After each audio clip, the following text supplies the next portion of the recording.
3 independent पे total 9 लोग Bharatiya Janata party में शामिल हुए हैं। जो कांग्रेस के रेबल्स हैं, उन्होंने कल एक प्रेस कॉन्फ्रेंस में कहा है कि सरकार बेसिकली सरकार नहीं है, कांग्रेस की सरकार नहीं है, ये सुखविंदर सिंह सुक्खू के दोस्तों की सरकार है। सेक्रेटरीट नहीं है, it has become a friends cafe. किस तरह से देखते हैं जो स्थिति उत्पन्न हुई और अब इनके बयान? ये देखिए, हिमाचल प्रदेश में करीब 1.25 साल पहले जनादेश आया। उस जनादेश में कांग्रेस पार्टी की सरकार बनी और भारतीय जनता पार्टी को विपक्ष में जाने का प्रदेश की जनता ने हुक्मनामा सुनाया। और अब जो घटनाक्रम हुआ है, इसके तहत 6 कांग्रेस के एमएलएज हमें छोड़ चुके हैं और कुल मिला के उनका डिसीजन भी हो गया है कि now they are BJP members, they are no more MLAs और उन्हें चुनाव में जाना है। तो हाउस की स्ट्रेंथ अब 68 के बजाय 62 की इफेक्टिव स्ट्रेंथ रह गई। अब आप कह रहे हैं कि 3 इंडिपेंडेंट्स ने भी इस्तीफा दिया है और उस पे अभी स्पीकर साहब को कॉल लेनी है। उनके विवेक पे डिपेंड करेगा कि उसमें क्या फैसला आता है। लेकिन एज ऑफ नाउ हमारे पास 62 की स्ट्रेंथ है और अगर आप 59 की स्ट्रेंथ ले लें, 3 इनको भी माइनस कर दें, तो स्ट्रेंथ हमारी हाउस की 59 हो जाती है। और बीजेपी के पास 25 मेंबर हैं। बीजेपी के सदस्यों में तो कोई इजाफा नहीं हुआ है और वो 25 हैं, हम 34 हैं और इस समय हम 9 विधायक अभी भी भाजपा से ज़्यादा हैं और बाकी तो फैसला जो है जनता की अदालत में होगा। जिन 4 सीटों का लोकसभा का चुनाव है या फिर 6 जो वैकेंट डिक्लेयर की जा चुकी हैं उनका मसला है और उसके अलावा तीन इंडिपेंडेंट्स का मसला है। लेकिन इफेक्टिव स्ट्रेंथ को आप देखें तो आज भी हम 9 विधायक ज़्यादा हैं। और अगर चुनाव होते हैं प्रदेश में, जैसे चुनाव आए हैं और चुनाव में अगर 6 का चुनाव होता है या 9 का चुनाव होता है, आज की स्थिति के मुताबिक कांग्रेस को एक व्यक्ति जो है, अगर 68 की स्ट्रेंथ में हमने मेजॉरिटी मार्क लेना हो तो हमें एक व्यक्ति की ज़रूरत है। और भारतीय जनता पार्टी को अगर मेजॉरिटी मार्क पे जाना है तो उनको 10 की ज़रूरत है। 1:10 का ये मसला है। तो मैं नहीं समझता कि इतना ज़्यादा अति उत्साहित भारतीय जनता पार्टी को होना चाहिए कि वो जितनी भी सीटें हो रही हैं सारी की सारी जीतेंगे। ऐसा लोकतंत्र में होता नहीं है। प्रदेश में हमारी सरकार है, हम जनता के दरबार में हम विश्वास रखते हैं और अब जनता में जाएंगे। ठीक है, वो साथी सहयोगी हमारे थे, नाराज़ हुए चले गए और उसका हमें अफसोस तो है। लेकिन राजनीति तो आंकड़ों का खेल है। गणित जो है वो आज भी हमारे हक में है और आज हम पहले से ज़्यादा अलर्ट हैं, पहले से ज़्यादा सजग हैं और हम अपनी रणनीति अब बढ़ाएंगे। अब खेल तो अब शुरू हुआ है। जब उन्होंने भारतीय जनता पार्टी ज्वाइन कर ली है या 3 इंडिपेंडेंट्स ने इस्तीफा दे दिया है, उसके बाद असली खेल तो अब शुरू हुआ है और ये 1 जून को जाके जनता के दरबार में फैसला होना है। तो पहली कोई सोचे कि हम सरकार गिरा लेंगे तो अभी तक मुझे लगता है ठीक है, अटेम्प्ट्स हो रहे हैं, प्रयास हुए हैं, इफेक्टिव प्रयास हुए हैं, और नाराज़गी को भुनाने का प्रयास हुआ है। और लेकिन हम अब एक तो हमारी अभी 6 बजे आज ही हमारी जो मंत्रिमंडल का जो है सब कमेटी, जिसका मैं चेयरमैन हूँ, पॉलिटिकल अफेयर कमेटी, उसकी मीटिंग हो रही है। उसमें हम रणनीति बनाएंगे। 27 को हमारी जो कोऑर्डिनेशन कमेटी है, 6 मेंबर्स कोऑर्डिनेशन कमेटी, उसकी मीटिंग चंडीगढ़ में होनी है। तो ये दोनों बड़ी क्रूशल मीटिंग है, दोनों इम्पोर्टेंट मीटिंगें हैं। हमें अपने वर्कर्स का मोरल जो है उसको कायम करना है, उनको और उनको विश्वास देना है कि जितना बड़ा भी घटनाक्रम हो गया, लेकिन हम सरकार अपनी बरकरार रखेंगे, हम इस पे आंच नहीं आने देंगे। और जो हमारे चुनाव होने हैं उसमें हम बेस्ट पॉसिबल लोगों को दे के हम चुनाव लड़ेंगे। हमने 2 बहुत बड़े फैसले सरकार में कर दिए हैं। जो हमारी गारंटीज की बात होती है, एक तो हमने हिमाचल प्रदेश के कर्मचारियों को ओल्ड पेंशन स्कीम जारी की है और वो मिलनी भी शुरू हो गई है। और सेकेंडली हमने महिलाओं को 1500 रुपये देने का अपना जो घोषणा थी उसको हमने अधिसूचित करके उसमें फॉर्म्स की भरने की प्रक्रिया जो 18 से 59 साल तक की सभी महिलाओं को 1500 रुपये देने का जो हमारा फैसला था वो हमने किया है। अब दौर शुरू होगा, वो भी अपनी बात रखेंगे, हम भी अपनी बात रखेंगे, जनता के दरबार में फैसला होना है। लेकिन मैं आपको ये कहना चाहता हूँ कि सरकार निश्चित तौर पे बरकरार रहेगी। और फर्स्ट जैसे भारतीय जनता पार्टी ने ये स्टांस लिया है कि लोकसभा चुनाव के बाद सरकार भी बदलेगी। लोकसभा में जो है अपने केंद्र की तो वो बात कर रहे हैं, लेकिन स्टेट में वो ये स्टांस दे रहे हैं कि जैसे ही चुनाव होंगे प्रदेश में सरकार बदलेगी। तो प्रदेश में सरकार नहीं बदलेगी, हम जो भी हमारा डैमेज कंट्रोल है वो कर रहे हैं। और सब साथियों से भी हमने बात की है और उसके बाद चुनाव की तैयारी के लिए हम रणनीति बना रहे हैं। और मुझे लगता है कि भारतीय जनता पार्टी अति उत्साह में बात कर रही है। ग्राउंड रियलिटीज डिफरेंट है। जो की लीडर हैं जिनकी वजह से ये सारा स्थिति उत्पन्न हुई है, हर्ष महाजन, वो कह रहे हैं कि उनके संपर्क में और भी लोग हैं कांग्रेस के और वो कुछ उतने ही लोग लेंगे जितनी की उनको जरूरत है और ऑपरेशन लोटस सक्सेसफुल होगा। रिसेंटली शांता कुमार जी का भी इस संदर्भ में एक बयान आया कि राम की मर्यादा को बनाया जाना जरूरी है, पार्टी का स्तर गिर गया है। तो वो आप किस तरह से देखते हैं जो पूरा वाकया हुआ? नहीं, देखिए, हर्ष महाजन अभी सांसद बने हैं और वो कांग्रेस पार्टी से गए हैं और कांग्रेस के इन्स एंड आउट की उनको जानकारी है।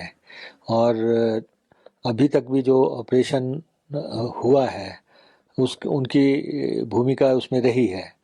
तो इसलिए वो अपनी तरफ से प्रयास करेंगे।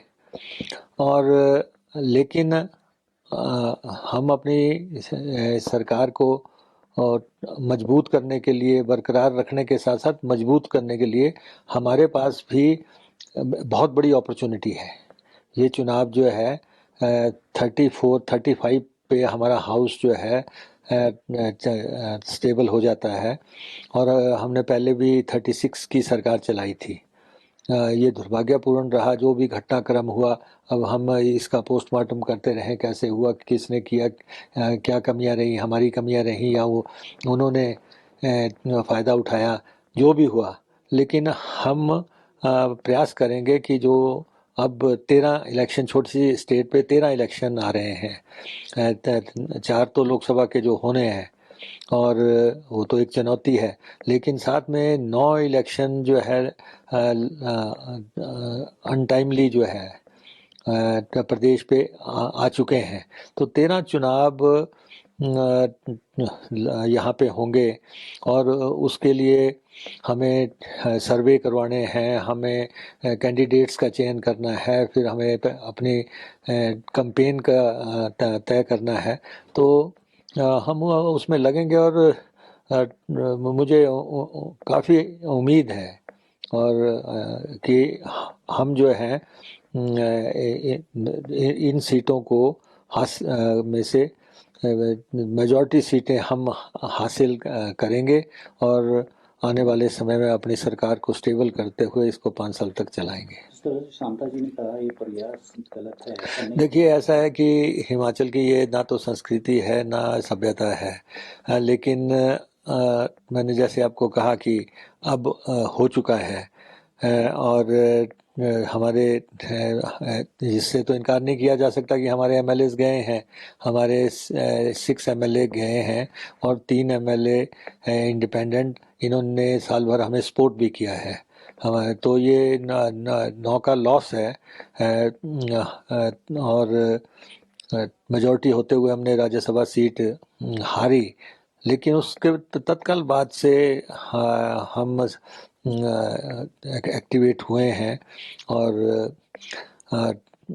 इसको ये चाहे हम इसको पॉलिटिकल फेलियर कहें या हम इसको जो है खुफिया तंत्र का फेलियर कहें, कुछ भी कहें, लेकिन मैं नहीं समझता कि अब हम इसी में फंसे रहें कि हुआ कैसे, किसने किया, कौन इसका मास्टरमाइंड था, कि किसने जो है इसमें आखिरी कील ठोकी।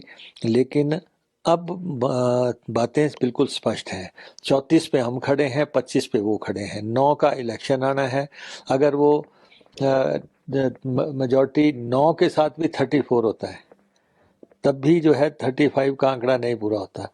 और इंडिपेंडेंट्स को जो उन्होंने रिज़ाइन करवाया है, उसका मतलब ही उनका ये था होगा कि आने वाले समय में कोई इंडिपेंडेंट कोई मंत्री बन जाए या कोई और स्थिति डेवलप हो जाए, तो इसलिए वो भी फुल प्रूफ काम कर रहे हैं। हम भी अपनी तरफ से फुल प्रूफ काम कर रहे हैं कि जैसे ही 1 जून को इलेक्शन होगा, ये गवर्नमेंट स्टेबिलिटी हासिल कर जाएगी। मुख्यमंत्री के हॉर्स ट्रेडिंग और बिक जाने के बयान पे ये सारे 9 एमएलए डेफेमेशन की बात कर रहे हैं या अन्यथा उनसे माफी मांगने की बात? नहीं, देखिए, अब ऐसा है, मैंने आपको कहा कि चुनावी बिगल बच चुका है। आरोप प्रत्यारोप लगेंगे। वो 9 लोग पार्टी छोड़ के गए हैं, जो दूसरी तरफ गए हैं, उन्होंने कई बातें करनी है और हम भी जो चुनाव में उतरेंगे, तो लेकिन हमारी कोशिश रहेगी कि चुनाव का वातावरण जो है दूषित ना हो। हम मुद्दों के आधार पे, हम इश्यूज के आधार पे जो हमने बातें की हैं, उसी आधार पे हम अच्छे कैंडिडेट उतार के और लोगों का विश्वास जीत के, जैसे उन्होंने हमें 1.25 साल पहले जो विश्वास दिया था, हम अगर हमारी कमियां भी रही होंगी तो हम उनको पूरी तरह कम वो ठीक करके हम जनता के दरबार में जाएंगे और चाहे वो नौकरियों का मसला है, चाहे वो हमारी गारंटीज का मसला है, उन सब को हम जनता को विश्वास देते हुए कि हमारी सरकार है और हम इन सब को पूरा करेंगे। मुझे नहीं लगता कि जिस तरीके से बातें प्रोजेक्ट की जा रही हैं या मीडिया में जैसी प्रोजेक्शन आ रही है, वैसी वैसी कोई घटनाक्रम घटे हिमाचल प्रदेश में। अब 1 जून को वोटें डालने के बाद 4 जून जब आएगा, हम अपनी सरकार को स्टेबल करने में कामयाब हो जाएंगे। उसी हिसाब से हम हमारी जो पॉलिटिकल अफेयर्स कमेटी है मंत्रिमंडल की, उसके बाद उसमें ये सारी बातें करेंगे और बाकी जो है कोऑर्डिनेशन कमेटी में बातें करेंगे और आने वाले समय में हिमाचल प्रदेश में एक दिलचस्प लड़ाई होने वाली है। ये 2 महीने लड़ाई संघर्ष के हैं, लड़ाई के हैं, लेकिन अंततः इतना बड़ा घटनाक्रम होने के बाद भी हम हिमाचल प्रदेश में कांग्रेस का झंडा बुलंद रखेंगे। आखिर में सर, जिस तरह से जो बीजेपी क्लेम कर रही है आपके लोग जाएंगे, आप डिनाई करते हैं इस क्लेम को? नहीं, देखिए, बीजेपी क्योंकि हमारे लोगों को ले गई है एक बार, इसलिए वो साइकोलॉजिकल प्रेशर कायम करने की कोशिश कर रहे हैं हमारे एमएलएस पे कि हमारे संपर्क में लोग हैं या दूसरे लोग हैं।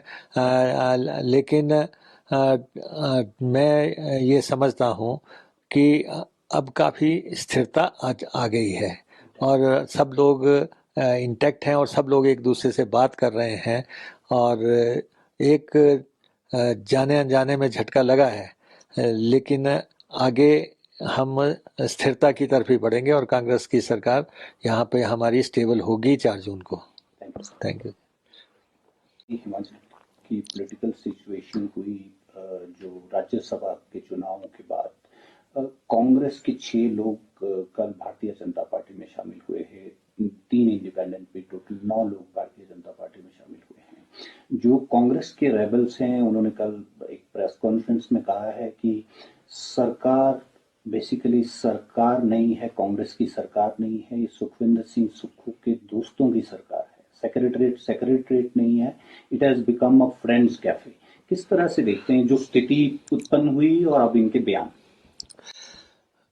ये देखिए, हिमाचल प्रदेश में करीब 1.25 साल पहले जनादेश आया।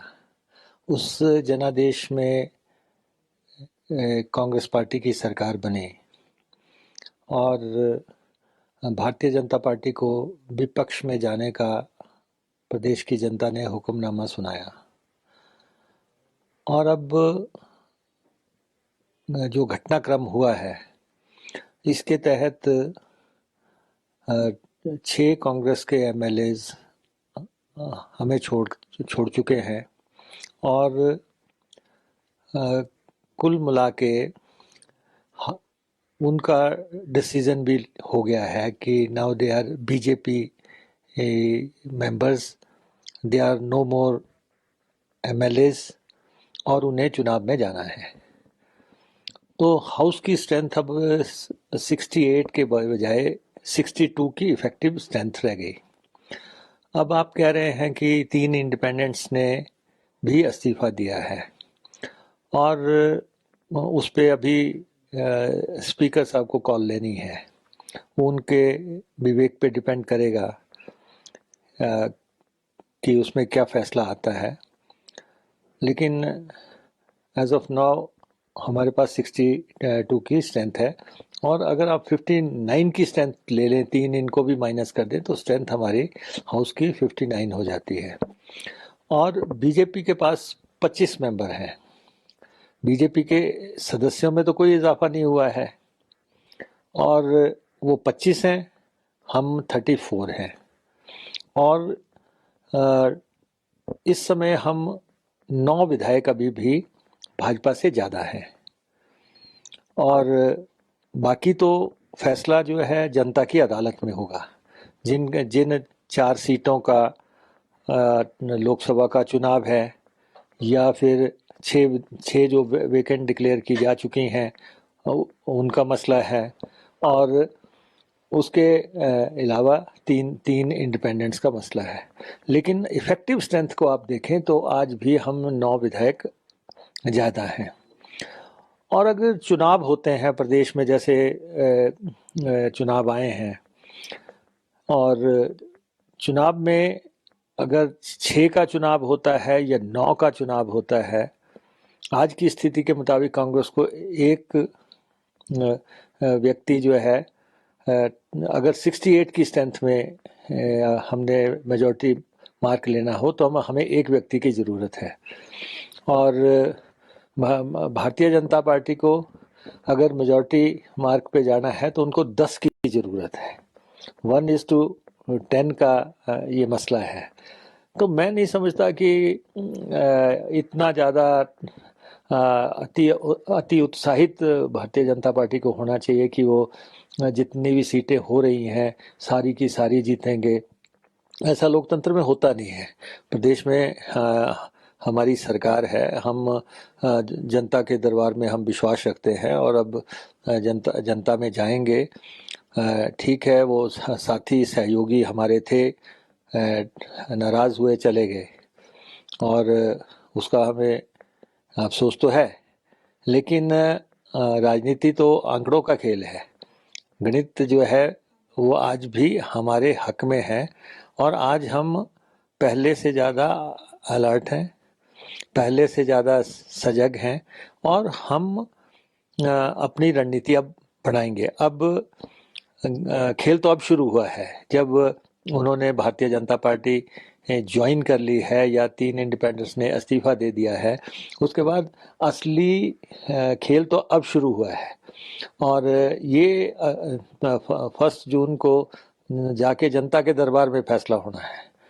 तो पहली कोई सोचे कि हम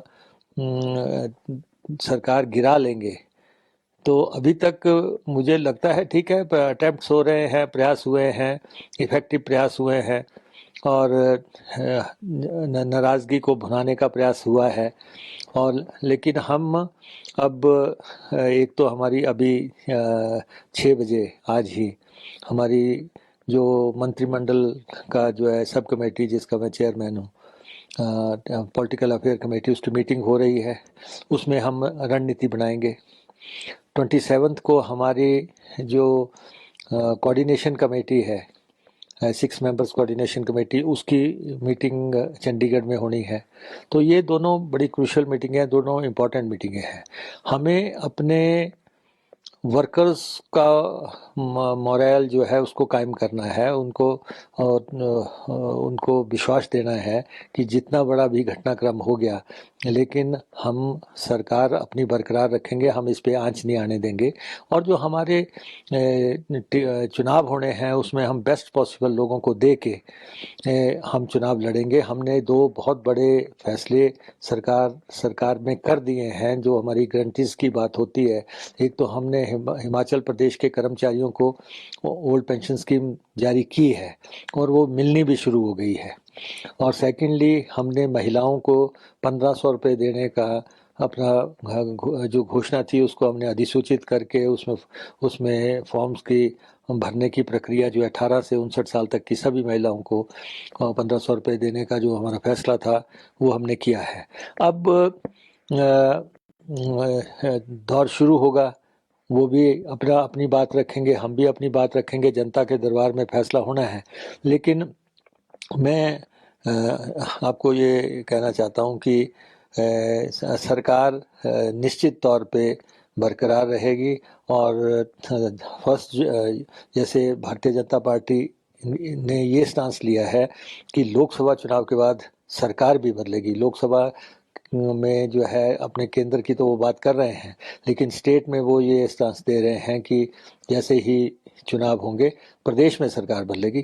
तो प्रदेश में सरकार नहीं बदलेगी, हम जो भी हमारा डैमेज कंट्रोल है वो कर रहे हैं और सब साथियों से भी हमने बात की है और उसके बाद चुनाव की तैयारी के लिए हम रणनीति बना रहे हैं और मुझे लगता है कि भारतीय जनता पार्टी अति उत्साह में बात कर रही है।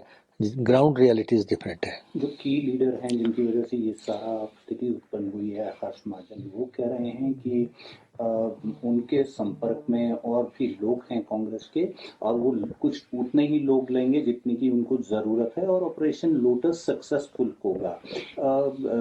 रिसेंटली शांता कुमार जी का भी इस संदर्भ में एक बयान आया कि राम की मर्यादा को बनाए जाना जरूरी है, पार्टी का स्तर गिर गया है। तो वो आप किस तरह से देखते हैं जो पूरा वाकया हुआ?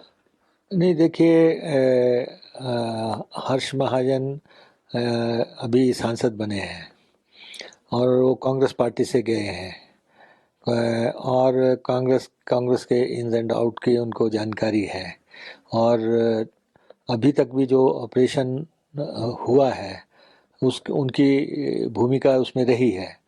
तो इसलिए वो अपनी तरफ से प्रयास करेंगे और लेकिन हम अपनी सरकार को मजबूत करने के लिए, बरकरार रखने के साथ साथ मजबूत करने के लिए हमारे पास भी बहुत बड़ी अपॉर्चुनिटी है।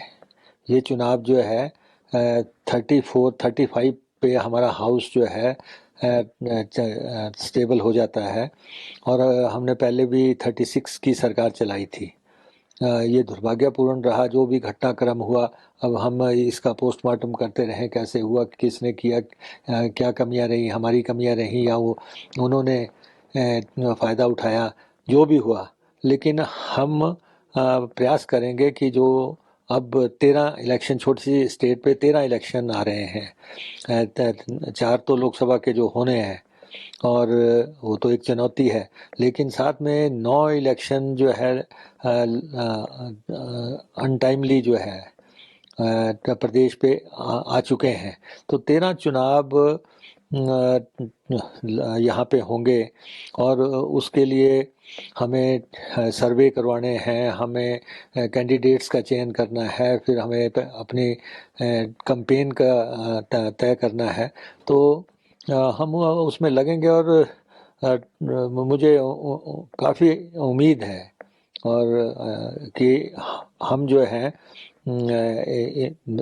इन सीटों को में से मेजॉरिटी सीटें हम हासिल करेंगे और आने वाले समय में अपनी सरकार को स्टेबल करते हुए इसको 5 साल तक चलाएंगे। इस तरह से शांता जी ने कहा ये प्रयास गलत है, ऐसा नहीं। देखिए, ऐसा है कि हिमाचल की ये ना तो संस्कृति है ना सभ्यता है, लेकिन मैंने जैसे आपको कहा कि अब हो चुका है और हमारे इससे तो इनकार नहीं किया जा सकता कि हमारे एमएलएस गए हैं, हमारे 6 एमएलए गए हैं और 3 एमएलए इंडिपेंडेंट, इन्होंने साल भर हमें सपोर्ट भी किया है हमारे। तो ये 9 का लॉस है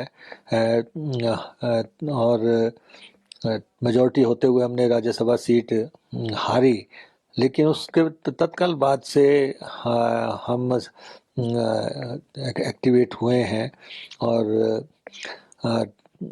इसको ये चाहे हम इसको पॉलिटिकल फेलियर कहें या हम इसको जो है खुफिया तंत्र का फेलियर कहें, कुछ भी कहें, लेकिन मैं नहीं समझता कि अब हम इसी में फंसे रहें कि हुआ कैसे, किसने किया, कौन इसका मास्टरमाइंड था, कि किसने जो है इसमें आखिरी कील ठोकी। लेकिन अब बातें बिल्कुल स्पष्ट हैं। 34 पे हम खड़े हैं, 25 पे वो खड़े हैं, 9 का इलेक्शन आना है। अगर वो मेजॉरिटी 9 के साथ भी 34 होता है, तब भी जो है 35 का आंकड़ा नहीं पूरा होता। और इंडिपेंडेंट्स को जो उन्होंने रिज़ाइन करवाया है उसका मतलब ही उनका ये था होगा कि आने वाले समय में कोई इंडिपेंडेंट कोई मंत्री बन जाए या कोई और स्थिति डेवलप हो जाए, तो इसलिए वो भी फुल प्रूफ काम कर रहे हैं।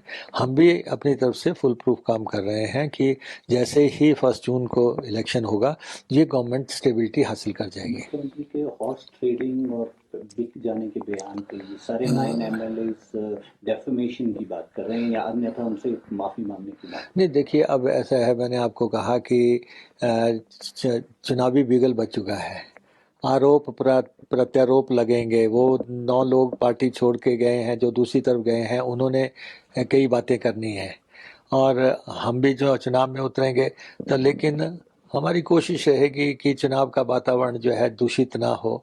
हम मुद्दों के आधार पे, हम इश्यूज़ के आधार पे जो हमने बातें की हैं उसी आधार पे हम अच्छे कैंडिडेट उतार के और लोगों का विश्वास जीत के, जैसे उन्होंने हमें 1.25 साल पहले जो विश्वास दिया था, हम अगर हमारी कमियां भी रही होंगी तो हम उनको पूरी तरह कम वो ठीक करके हम जनता के दरबार में जाएंगे। और चाहे वो नौकरियों का मसला है, चाहे वो हमारी गारंटीज़ का मसला है, उन सब को हम जनता को विश्वास देते हुए कि हमारी सरकार है और हम इन सब को पूरा करेंगे। मुझे नहीं लगता कि जिस तरीके से बातें प्रोजेक्ट की जा रही हैं या मीडिया में जैसी प्रोजेक्शन आ रही है वैसी कोई घटनाक्रम घटे हिमाचल प्रदेश में। अब 1 जून को वोटें डालने के बाद 4 जून जब आएगा, हम अपनी सरकार को स्टेबल करने में कामयाब हो जाएंगे। उसी हिसाब से हम हमारी जो पॉलिटिकल अफेयर्स कमेटी है मंत्रिमंडल की, उसके बाद उसमें ये सारी बातें करेंगे और बाकी जो है कोऑर्डिनेशन कमेटी में बातें करेंगे। और आने वाले समय में हिमाचल प्रदेश में एक दिलचस्प लड़ाई होने वाली है, ये 2 महीने लड़ाई संघर्ष के हैं, लड़ाई के हैं, लेकिन अंततः इतना बड़ा घटनाक्रम होने के बाद भी हम अब हिमाचल प्रदेश में कांग्रेस का झंडा बुलंद रखेंगे। आखिर में सर, जिस तरह से जो बीजेपी क्लेम कर रही है आपके लोग जाएंगे, आप डिनाई करते हैं इस क्लेम को? नहीं, देखिए, बीजेपी क्योंकि हमारे लोगों को ले गई है एक बार, इसलिए वो साइकोलॉजिकल प्रेशर कायम करने की कोशिश कर रहे हैं हमारे एमएलएस पे कि हमारे संपर्क में लोग हैं या दूसरे लोग हैं, लेकिन मैं ये समझता हूँ कि अब काफ़ी स्थिरता आ गई है और सब लोग इंटैक्ट हैं और सब लोग एक दूसरे से बात कर रहे हैं और एक जाने अनजाने में झटका लगा है, लेकिन आगे हम स्थिरता की तरफ ही बढ़ेंगे और कांग्रेस की सरकार यहाँ पे हमारी स्टेबल होगी 4 जून को। Thank you. हिमाचल की पॉलिटिकल सिचुएशन हुई जो राज्यसभा के चुनावों के बाद, कांग्रेस के 6 लोग कल भारतीय जनता पार्टी में शामिल हुए हैं, 3 इंडिपेंडेंट भी, टोटल 9 लोग भारतीय जनता पार्टी में शामिल हुए हैं। जो कांग्रेस के रेबल्स हैं उन्होंने कल एक प्रेस कॉन्फ्रेंस में कहा है कि सरकार बेसिकली सरकार नहीं है, कांग्रेस की सरकार नहीं है, ये सुखविंदर सिंह सुक्खू के दोस्तों की सरकार है, सेक्रेटरीट नहीं है, it has become a friends cafe. किस तरह से देखते हैं जो स्थिति उत्पन्न हुई और अब इनके बयान? देखिए, हिमाचल प्रदेश में करीब 1.25 साल पहले जनादेश आया।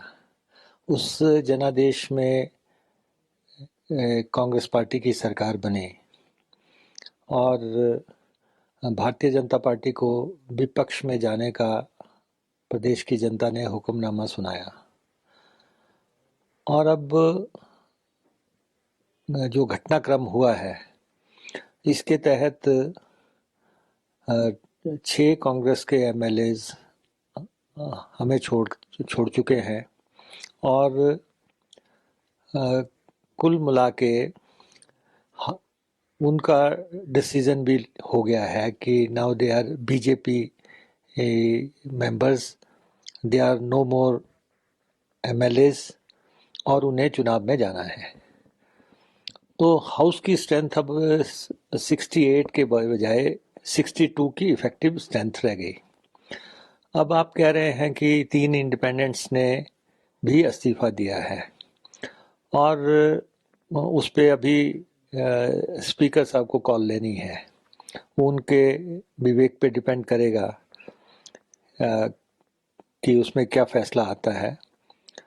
लेकिन एज ऑफ नाउ हमारे पास 62 की स्ट्रेंथ है और अगर आप 59 की स्ट्रेंथ ले लें, 3 इनको भी माइनस कर दें, तो स्ट्रेंथ हमारी हाउस की 59 हो जाती है। और बीजेपी के पास 25 मेंबर हैं।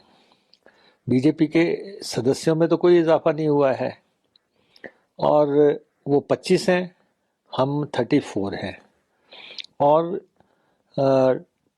इस समय हम 9 विधायक अभी भी भाजपा से ज़्यादा हैं और बाकी तो फैसला जो है जनता की अदालत में होगा। जिन 4 सीटों का लोकसभा का चुनाव है या फिर 6 जो वैकेंट डिक्लेयर की जा चुकी हैं उनका मसला है और उसके अलावा तीन इंडिपेंडेंट्स का मसला है।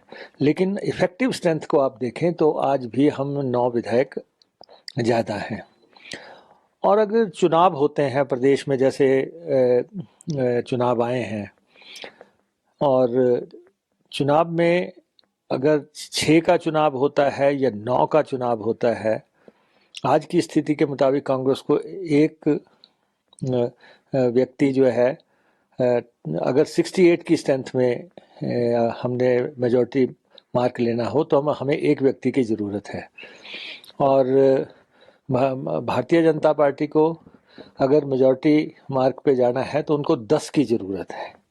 1:10 का ये मसला है। तो मैं नहीं समझता कि इतना ज़्यादा अति उत्साहित भारतीय जनता पार्टी को होना चाहिए कि वो जितनी भी सीटें हो रही हैं सारी की सारी जीतेंगे, ऐसा लोकतंत्र में होता नहीं है। प्रदेश में हमारी सरकार है, हम जनता के दरबार में हम विश्वास रखते हैं और अब जनता में जाएंगे। ठीक है, वो साथी सहयोगी हमारे थे, नाराज हुए चले गए और उसका हमें अफसोस तो है, लेकिन राजनीति तो आंकड़ों का खेल है। गणित जो है वो आज भी हमारे हक में है और आज हम पहले से ज़्यादा अलर्ट हैं, पहले से ज़्यादा सजग हैं और हम अपनी रणनीति अब बढ़ाएंगे। अब खेल तो अब शुरू हुआ है। जब उन्होंने भारतीय जनता पार्टी ज्वाइन कर ली है या 3 इंडिपेंडेंट्स ने इस्तीफा दे दिया है, उसके बाद असली खेल तो अब शुरू हुआ है और ये 1 जून को जाके जनता के दरबार में फैसला होना है। तो पहली कोई सोचे कि हम सरकार गिरा लेंगे, तो अभी तक मुझे लगता है ठीक है, अटेम्प्ट्स हो रहे हैं, प्रयास हुए हैं, इफेक्टिव प्रयास हुए हैं और नाराज़गी को भुनाने का प्रयास हुआ है। और लेकिन हम अब एक तो हमारी अभी 6 बजे आज ही हमारी जो मंत्रिमंडल का जो है सब कमेटी, जिसका मैं चेयरमैन हूँ, पॉलिटिकल अफेयर कमेटी, उसकी मीटिंग हो रही है। उसमें हम रणनीति बनाएंगे। 27 को हमारी जो कोऑर्डिनेशन कमेटी है, 6 मेंबर्स कोऑर्डिनेशन कमेटी, उसकी मीटिंग चंडीगढ़ में होनी है। तो ये दोनों बड़ी क्रूशियल मीटिंग है, दोनों इम्पोर्टेंट मीटिंगें हैं। हमें अपने